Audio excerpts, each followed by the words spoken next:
All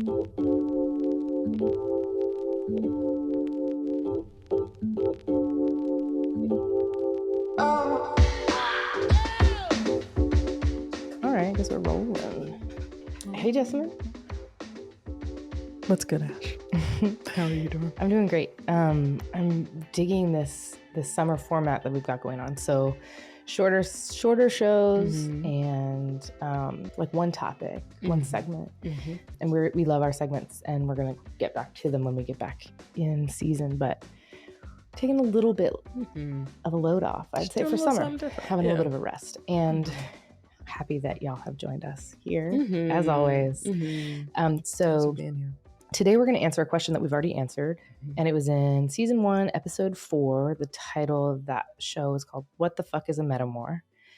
Oh, and I just want to tell one story about it, which is that there was this meme that was really popular then, and I'm sure you still know it, but if you know memes, but I think it's called Distracted Boyfriend, and it's this guy walking down the street, and he's got his girlfriend on the right-hand side of him, and then this other woman walks by, and he's like looking back and being like, ooh, and then the girlfriend's looking mad.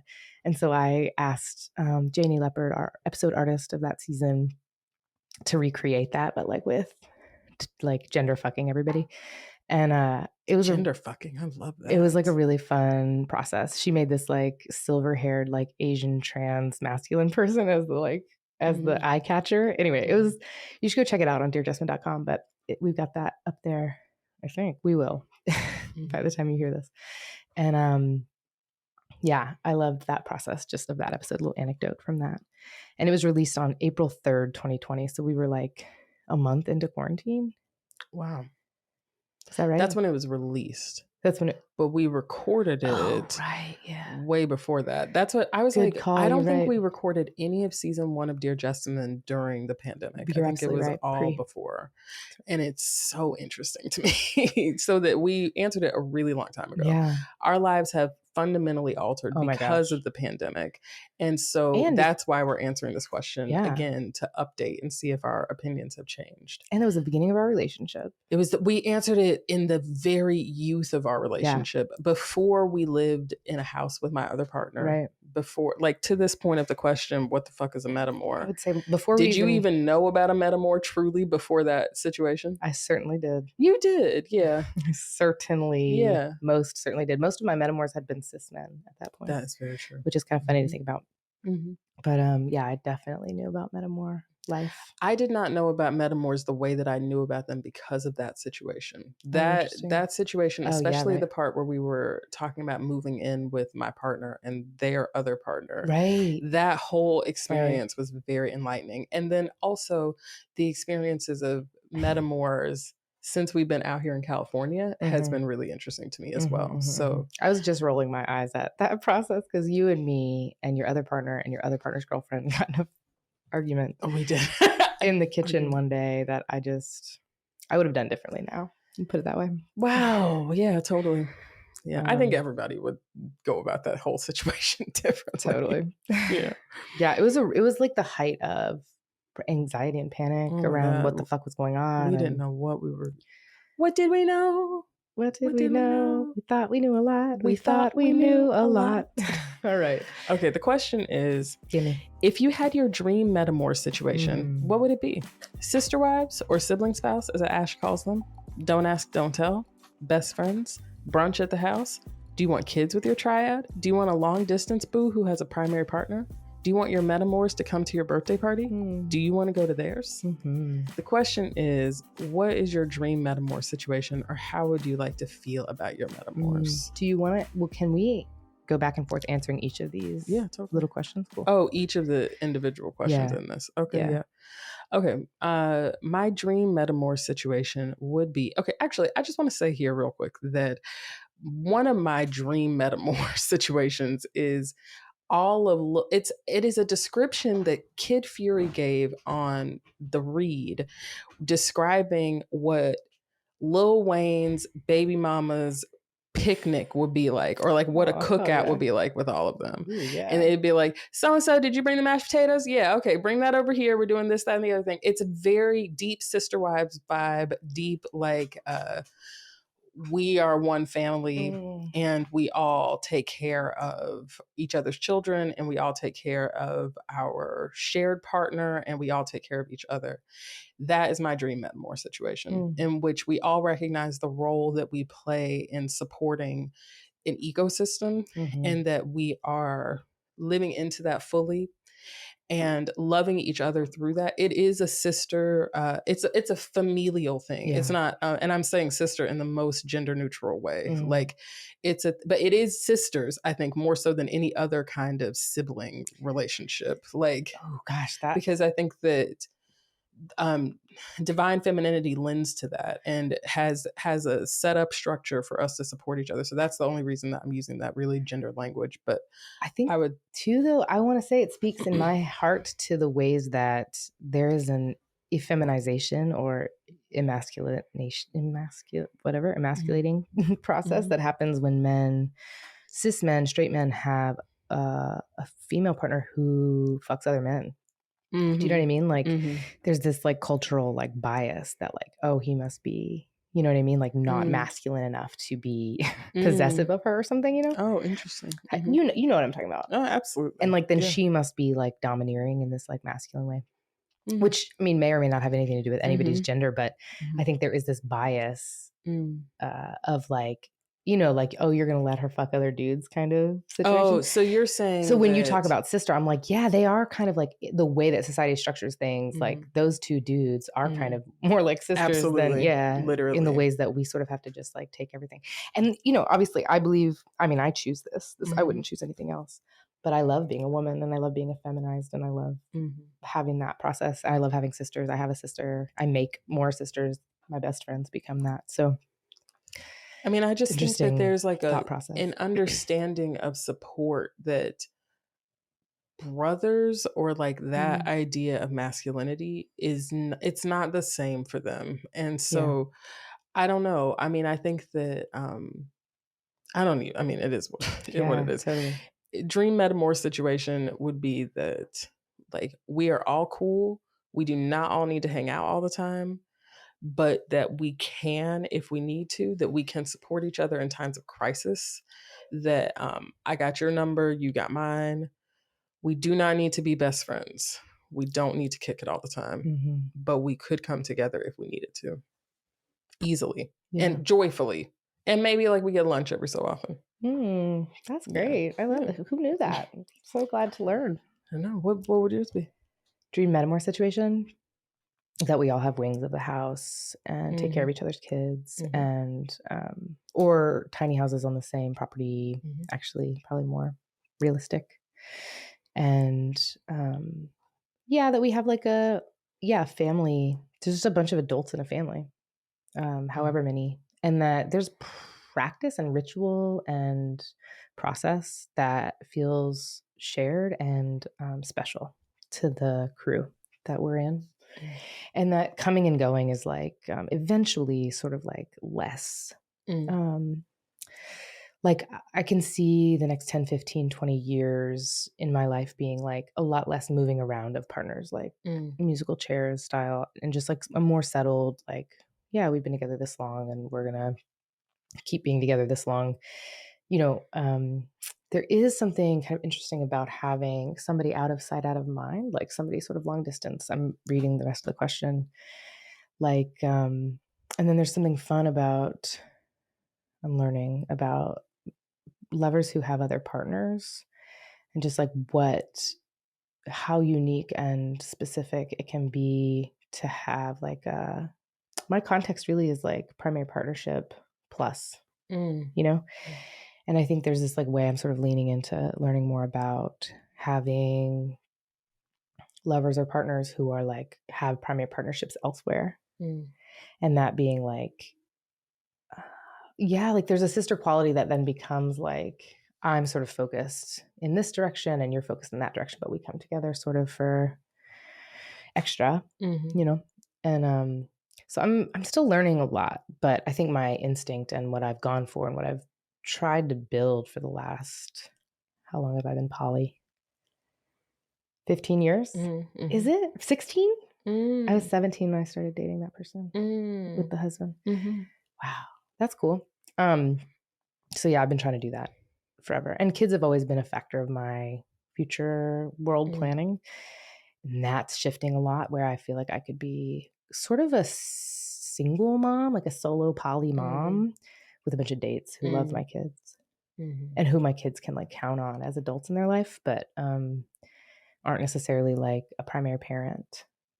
So when I think about like future and dream scenarios, it's definitely like my kids sort of come before I think about Metamours, but I do love not having to like mess with the like sexuality of somebody's partner. You know what I mean? Like my partner's partner can just be my homie or my family. Cause I think about your other partner's partner and I feel like the things that we have in common are few and lovely.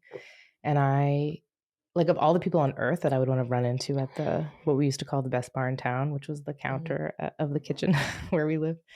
Yeah, that person's totally on the high on the list. Like the shit that we would talk about in passing is like great shit. It's like psychology and healing stuff, astrology stuff, queer stuff, like political stuff. And like that person's a fellow like white. So there's something about that too that's like interracial dating is just a really specific thing. It's like really, it's got a lot of components, and obviously it's individual and unique to everybody who's doing it. But there is something about like your other partner being a Black person and their partner being a white person that's like parallel enough that was interesting as a dynamic when that was there. So Metamours, my dream Metamour situation is that we love each other and know how to say it. That's really the most succinct way. That's absolutely correct. Yeah. So however the configuration is, that is present. Best friends even, yes, this is the question. I would love to be best friends with the people that you date. For sure. And I would love for you to be best friends with the people that I date. I would too. Yeah. I just, I think that I want it to happen. If it's going to happen, I want it to happen organically. Yeah. I have become much closer with my Metamour, my partner's partner, since leaving North Carolina. I think I've felt a deeper kinship with her. I mean, she has gone other places for different reasons, and she's also a water sign. We are very similar in a lot of ways, and I think it is, and we both love the same person. So we have this thing in common that like is just, it's like showstopper. But I feel like being water signs, for example, I know that best friendship is not just like a thing that's going to happen. It's not like, it's something that is born through seeing the person, seeing them go through shit. The times that I have liked my Metamour the most are through crisis. Like I told you, the day that I fell in love with her completely was the day that my partner was moving out of our old house and I was in turmoil, and she was directing the packing cube that they had ordered into a parking spot. And watching her be there for them like that and be doing something that I wanted to be able to do, but I literally could not do. And to see her support our family like that, I was like, that is it. Yes. That I am in partnership with you. I can be in partnership with you.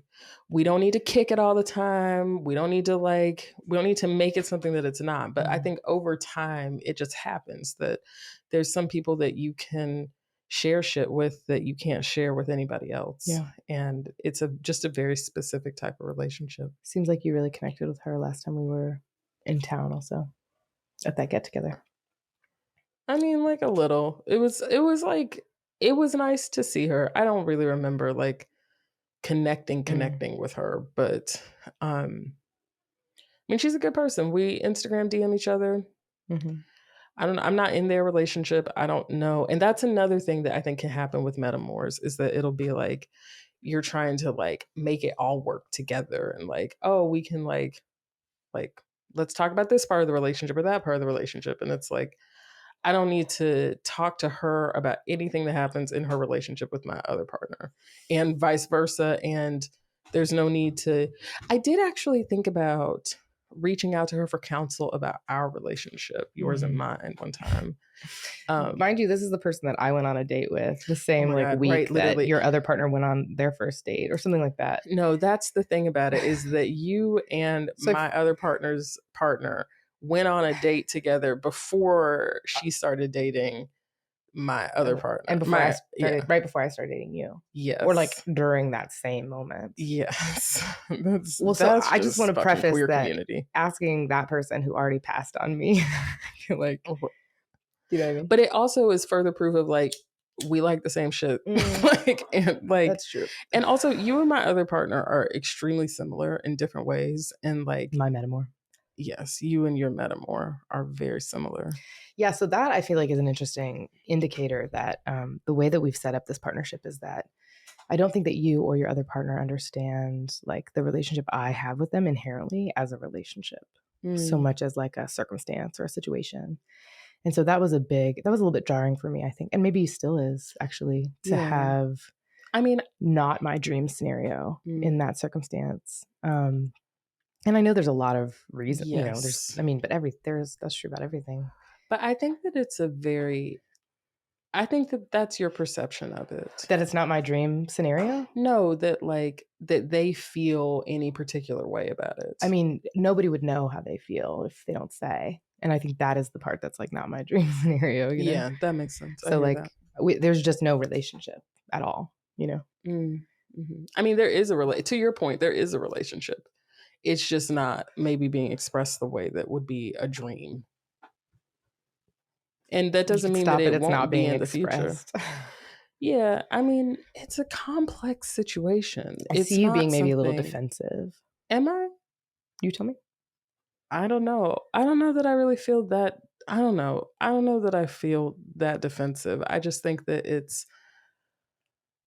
I agree with you. About what? About it being not ideal. I see.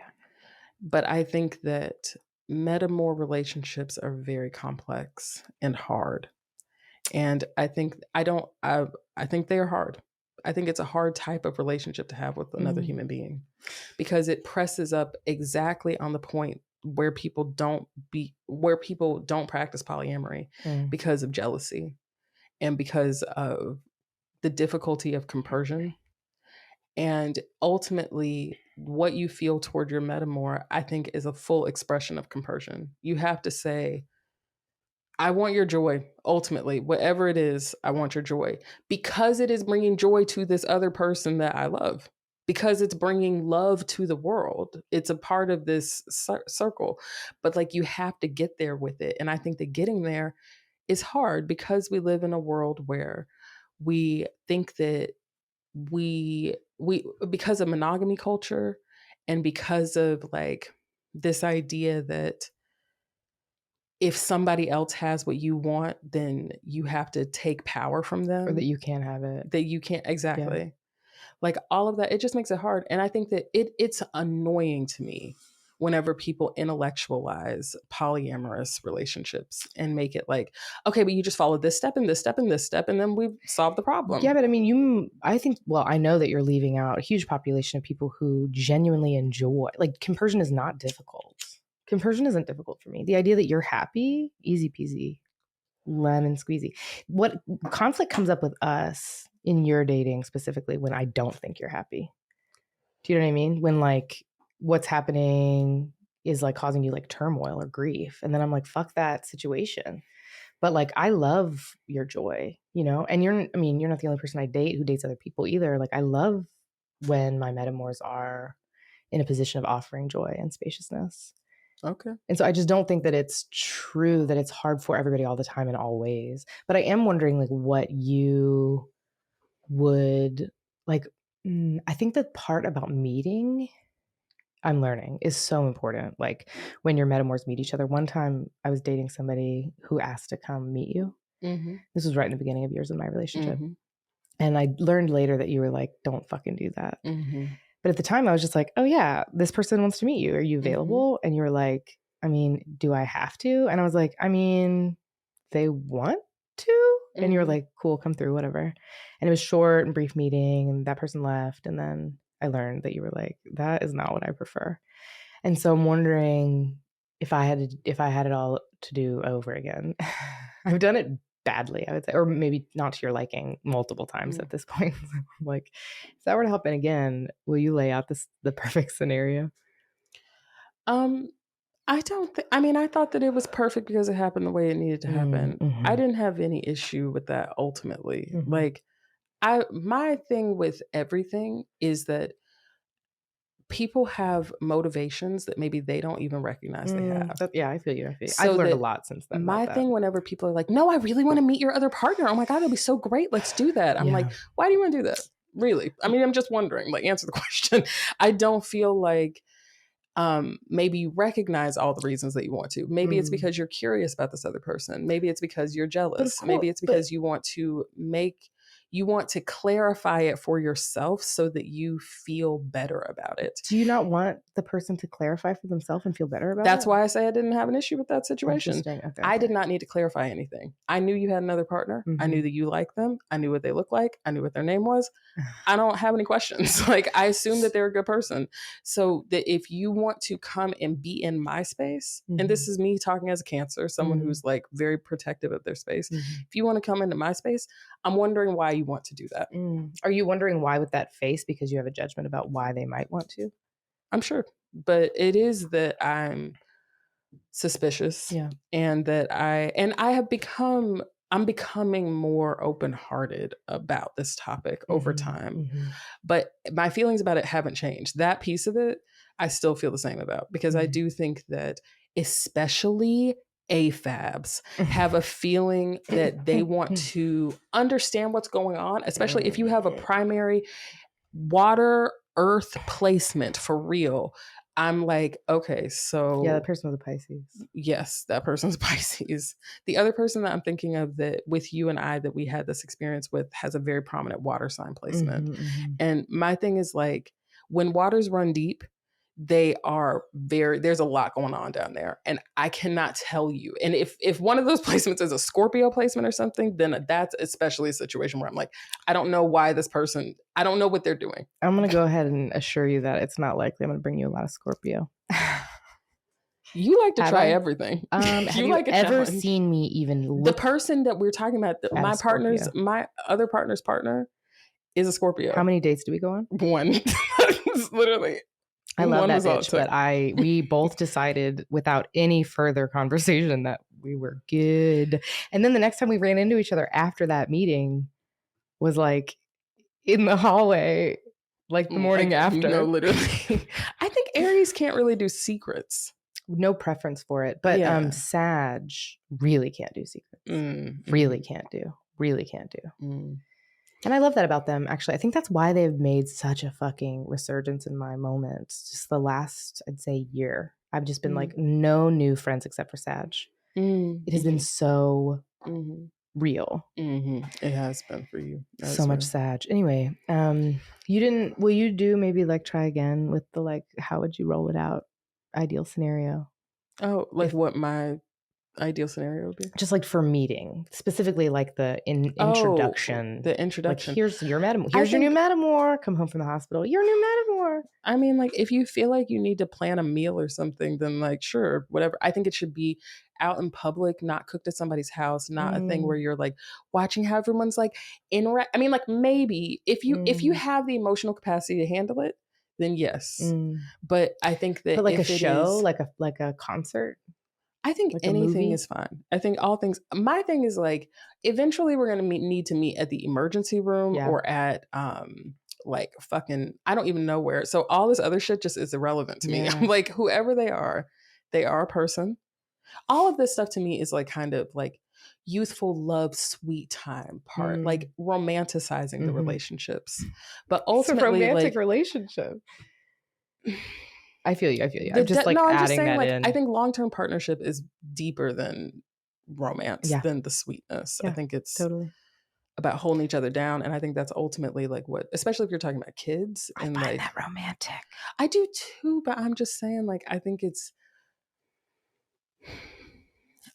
is trivialized, maybe is what I mean. Totally. It is definitely one of many, many parts. And so it's not the only, but it's like the most like socially acceptable, certainly part of it. So I dig you. I feel you for sure. I think we should probably get out of here, but I just wanted to see if you had any. I have so much more to say about this, but I feel like we're, at time. Maybe maybe it'll be a topic for live at some point. Do y'all want to see Dear Jessamyn live? Ash wants to see a Dear Jessamyn live. Well, now that I said it that way, I'm thinking about the onstage version, but what I meant was IG live. But now I'm like, do y'all want to see Dear Jessamyn on ice? Yeah. Okay. Okay. Do you want to get out of here? Yeah. Yeah. I was gonna ask you real quick. Do you want your Metamours to come to your birthday party? Yeah. Yeah. Of course I do. Totally. How about you? Yeah, I want everybody to come to my birthday. Remember that time you invited me and the person you were dating when we first started dating and your other partner to the launch of the Underbelly at our favorite bar? I did. I do. That was fun. I had a great time. I was in a situation that I've been in far too many times and that I'm over, frankly. I'm grateful for the experience because I don't ever want to put you in that situation. Yeah, totally. Let's get the fuck out of here. All right. Yeah, all right. Have a good day, y'all. Bye. Bye.